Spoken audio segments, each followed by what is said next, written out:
বেকারত্বের বোঝা যখন গায়ে, তখন ছেলেটা রাতের অন্ধকারকে ভালোবাসে, দিনের আলোকে ভয় পায়। 18 বছর বয়সী বেকার ছেলেটা এখন বাবার চোখে তাকিয়ে কথা বলতে পারে না। এজন্যই দীর্ঘদিন থেকে একসাথে বসে খাবারটাও খায় না। এক সময় স্বপ্ন দেখতো, আর এখন স্বপ্ন দেখায়।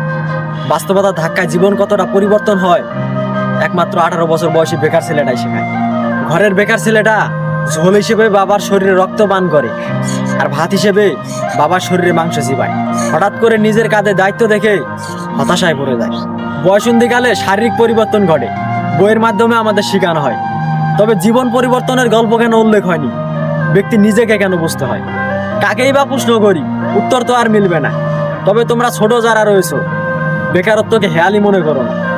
একটা অবাক করা বিষয় হচ্ছে, আমরা 18 বছর বয়সী ছেলেরা দেখাই ভালো আছি, ভালো থাকি, তবে মুখ ও মুখোশের আড়ালে আমরা সবাই হতাশার ভুক্তভোগী।